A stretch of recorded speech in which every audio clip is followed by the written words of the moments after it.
Tonight, Fox 31 and Channel 2 News bring you this special presentation honoring Black history in Colorado. You may write me down in history. Colorado is rich with history. Black history is American history. Powerful legacies. I think she's a pioneer. Incredible stories of resilience. It became harder and harder for the segregationists to deny that there was an equal playing field here. Things were not easy. Had to jump through quite a few hoops. But they did not give up. But still, like dust, I'll rise. Tonight, we explore the past, the future. I am a world champion barrel racer. It's exhilarating, it's an adrenaline rush. The innovators. It's all about communicating a message and what's happening today. And how Colorado is rising up, fighting through this pandemic. And honoring Black history. Thank you for joining us this evening. I'm Shawl Turner. Tonight, we begin with what was once called Harlem of the West. Denver's Five Points neighborhood was once a destination for some of the world's most famous performers and now has some of the most sought-after real estate in the city. Under the lights on Welton Street, you'll find a rich history and a few secrets.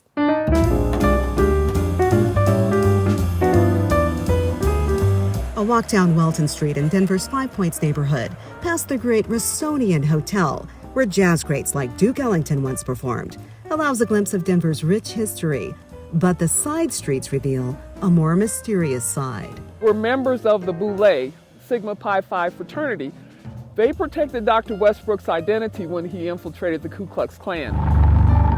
Terry Gentry is the great-granddaughter of Denver's first licensed Black dentist, Dr. Thomas Ernest McLean. She stands outside the Black American West Museum on California Street, temporarily closed due to the pandemic. It was once the home of Denver's first licensed Black doctor, Justina Ford. Gentry's great-grandfather joined Dr. Joseph Westbrook, who was of a mixed racial background, to fight injustice. Westbrook bravely snuck into Colorado Ku Klux Klan meetings. They would take that information and take it back to the Black community to make sure that we were safe. We just want to have a dialogue. Today, redevelopment in Five Points is attracting droves of investors. Historian Calvin Williamson wants them to realize the historic gold mine they now call home. He's bringing people together here at the Coffee on the Point Cafe on Welton. I believe it starts with first getting together, understanding one another, and just have a conversation. It's got a very rich history, and I really appreciate that. These colorful murals just really catch your eye. They are actually created by an artist called Thomas Detour Evans, and his latest mural honors teachers enduring the coronavirus pandemic. It's all about communicating a message. You turn a street corner or visit your favorite restaurant, and you see them. It just really stops you and sort of grabs your attention. Colorful murals reaching to the rooftops, providing a stunning glimpse of everyday people who are nothing short of special in the eyes of artist Thomas Detour Evans. They too are special, they too are beautiful, they too, can be on a wall. His latest mural pays tribute to teachers in Denver and the challenges they faced throughout history and during the pandemic. How will people go back to school and virtual school and all this stuff? Detour didn't paint what you see here. How exactly did all of these messages appear on this wall? So as I was painting the mural, as I painted, I had people come through and actually write messages to teachers. Without you, we have no future. I kind of never really expected my face to be up on the side of a building. And this Aurora West College Preparatory Academy teacher appreciates being the face of his message. Teachers really don't get a lot of the respect that they deserve. They definitely don't get the pay that they deserve.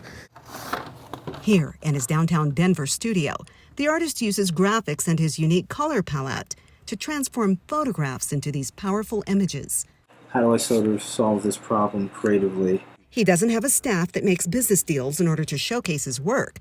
In fact, Detour's marketing plan is really quite simple. Anyone just say, hey, can I paint your wall? And so is his enduring message. I think everyone has that sort of special light inside of them. They're not always celebrities and, athletes or anything. It's like regular people like you and I. This is something that I really want to try to continue.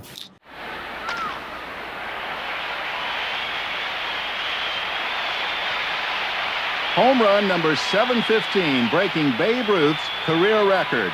This year, the sports world said goodbye to one of the greatest baseball players of all time. Hank Aaron is described as a breaker of records and racial divides. In 1973, he broke the great Babe Ruth's home run record, despite receiving constant death threats. Aaron was living in the storage room at the stadium and had to be escorted by bodyguards when he walked to the field. Hank Aaron started his baseball career on a different type of playing field. Between 1920 and 1948, more than 3,000 talented black athletes played in a league of their own, called the Negro Leagues. They were not allowed to play Major League Baseball due to segregation at the time.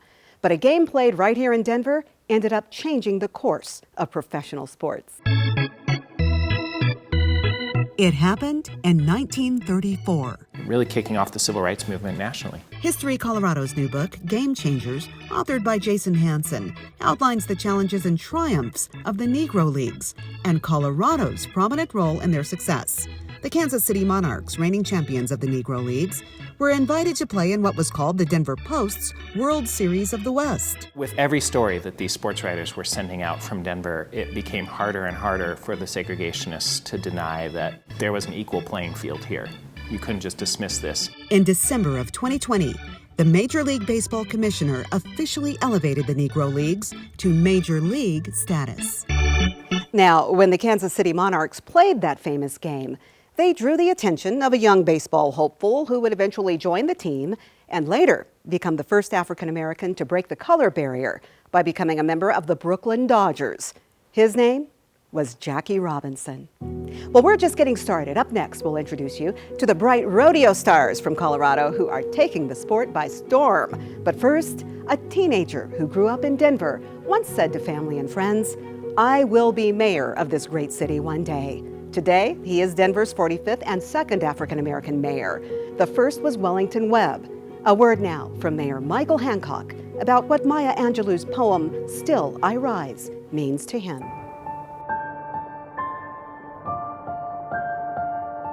The I Rise poem by Maya Angelou is so prolific.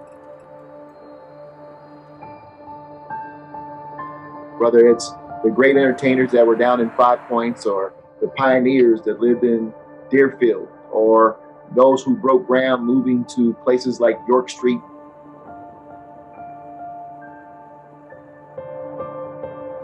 Well, we look back for our strength and for our inspiration. You know, who am I to go through difficult times as mayor and then forget about the what Wellington Webb did to open the door so I could be mayor.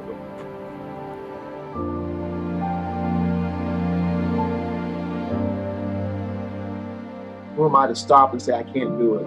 No, we've got to persevere. The African Americans' role in this country.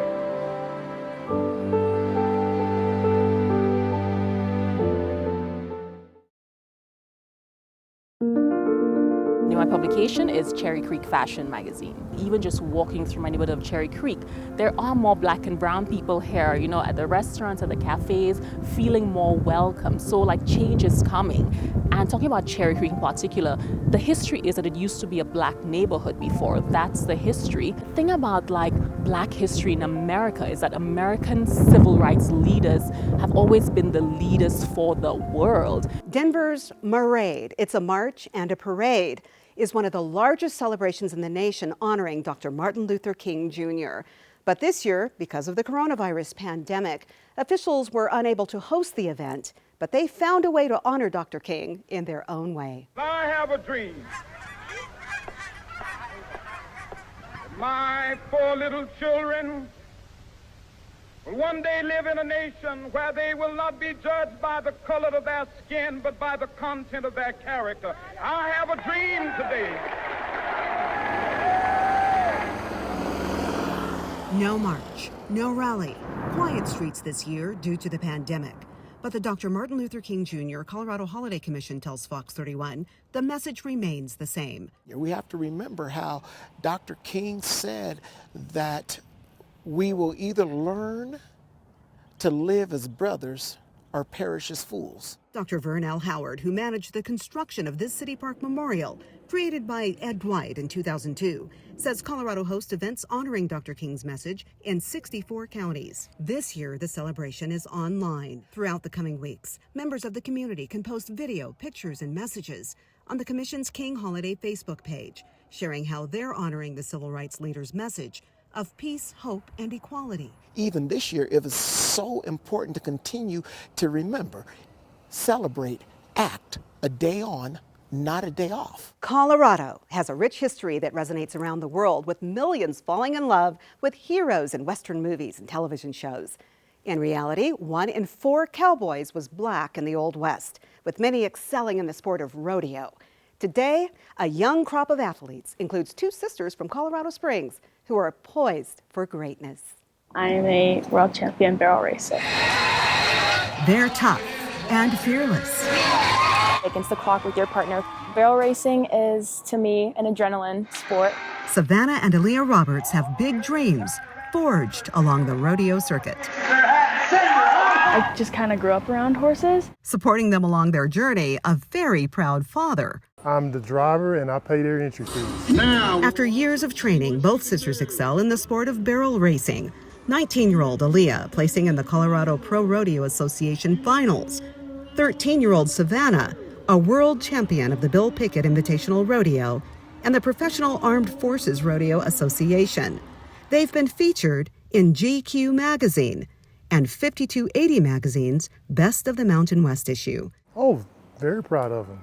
It's a team of you and your horse. Now, a powerful name in pro rodeo, bull riding champion Abe Morris, is making it his mission to help them along the way. Basically, I can pay it forward. Morris, the first African American to earn a Professional Rodeo Cowboys Association announcer's card and a former Fox Sports commentator for the Cheyenne Frontier Days Rodeo, also happens to be a spokesperson for several major Western brands, including Roper Apparel. Today, a surprise for Aaliyah and Savannah. We got a shopping spree. 2 pairs of boots, Sweatshirts, hoodies, jeans. some shoes that I can wear when I'm going to an award ceremony. Now that all that shopping's done, Aaliyah and Savannah say it's time for them to pay it forward, and they already have a plan for doing that. I know a lot of little girls that have told me that they want to be like me. Lessons, horses, whatever I could do to push them forward. If I have to use a cane years from now, but I want to be in the audience and I want to sit there and just go, hey, I'm glad they made the National Finals Rodeo because of what they did. The Owl Club of Denver has one mission: to lift up ambitious young women. They've been at it for decades. We'll explore their rich history, most well-known members, and look at how they're supporting the leaders of tomorrow. And Denver's stunning skyline, always worth a second look. But if you look closely, you'll see the work of Denver's first black architect.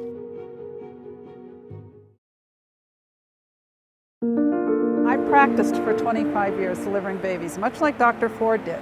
Dr. Ford was unable to get hospital privileges. I don't know if you know that when she first started, so she did home deliveries. And it was all because of the color of her skin, a giant upon whose shoulders I get to stand.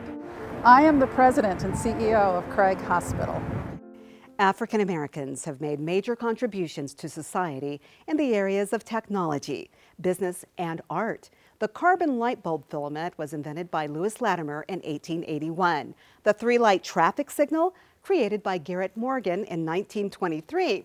Frederick McKinley Jones designed refrigerated trucks in 1940, and even an improved, more sensitive microphone, pretty much like the one I'm wearing right now, was co-invented by James E. West in 1964, the son of one of NASA's famous Hidden Figures mathematicians. Colorado's beautiful skyline features amazing architecture. In 1959, John Henderson became our first licensed black architect in Colorado. He joined the prestigious Fisher & Davis firm, working on drawings for the Denver Federal Building and Courthouse, known today as the Byron Rogers Federal Office Building, listed on the National Register of Historic Places. John Henderson's legacy is Denver's legacy. Black history is Colorado history. It's not distinct from it, but a part of it. It's the fabric of our state, of American society more broadly, and it's our shared past. Henderson also worked on a project for the Colorado School of Mines and Inglewood Home for the youngest member of the famed Little Rock Nine, who bravely desegregated Little Rock High School in 1957. Henderson's Northeast Denver home is now a designated historic landmark. Well, our society has celebrated the coming of age of young ladies for decades. Debutante balls showcase hopeful young women ready to take on the world.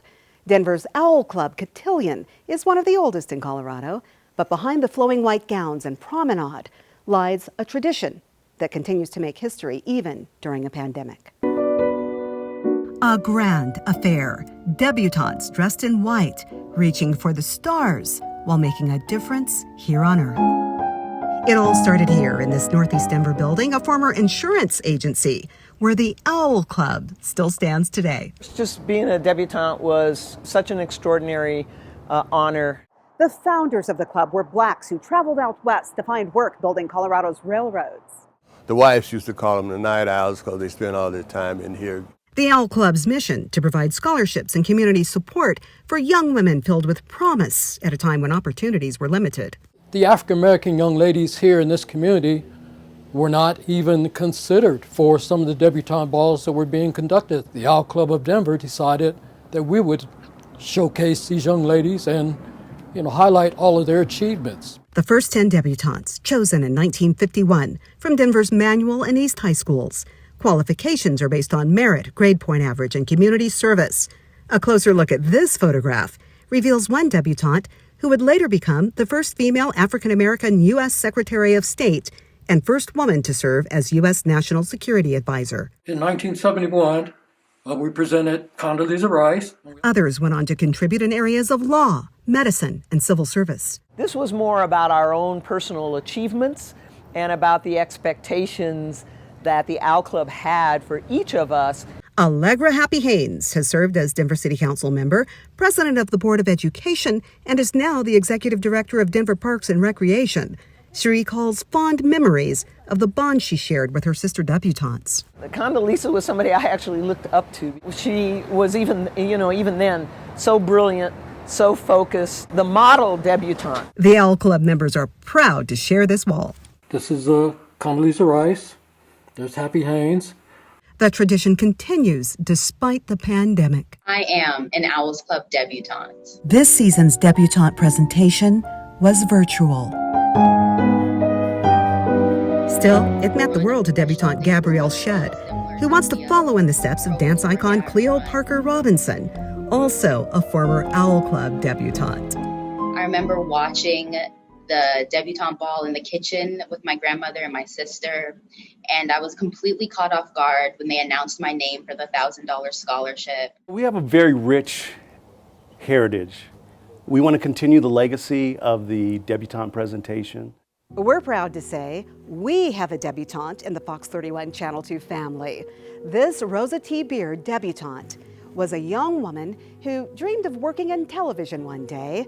Now, Morgan Pawl is working for our company Nexstar, producing this very special.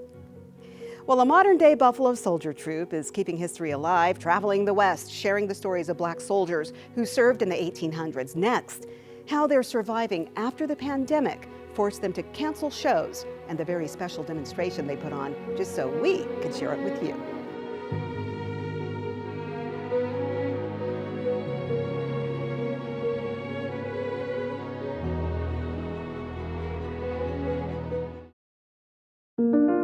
The Buffalo Soldiers were freed slaves who helped build the American West. Today, a nonprofit Colorado-based performance troupe dedicated to telling their story is struggling due to the economic impact of the coronavirus pandemic, but still, they rise. Riding hard and riding fast. Riding hard and riding fast. I hope this food is going to last. Their shows canceled due to the coronavirus pandemic. I was the only one to make it out, I'm sure. But they will ride again. The officer would say, "First Sergeant, ring me a tune."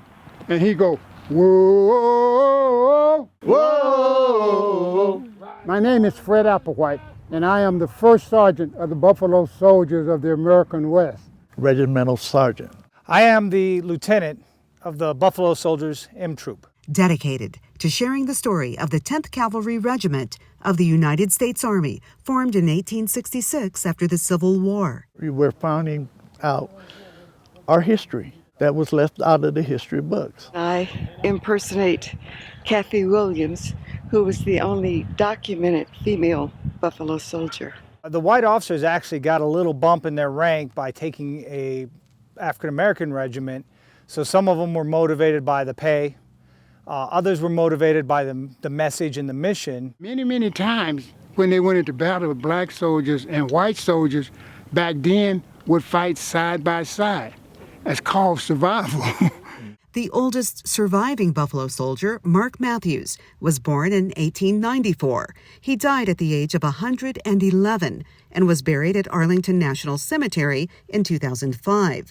His memory honored by this troop, created by Denver Public School educators. I'm a high school teacher at Thomas Jefferson High School. A rodeo bull rider. First Sergeant Kenneth Johnson.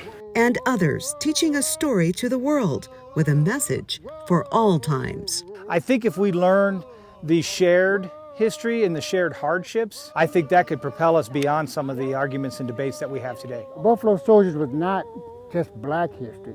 They are part of American history.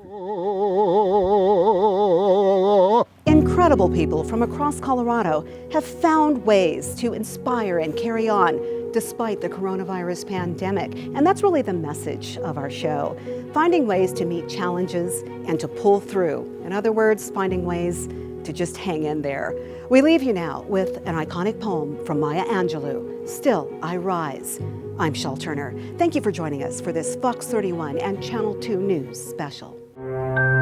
You may write me down in history with your bitter, twisted lies. You may trod me in the very dirt, but still, like dust, I'll rise. Does my sassiness upset you?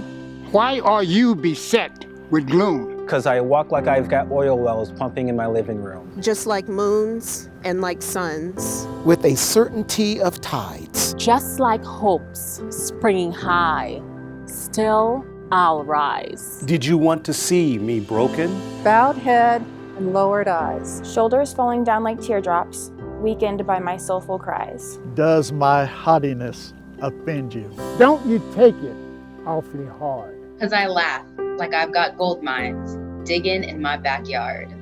I rise. I rise. I rise. I rise. I rise. I rise. I rise. I rise. I rise.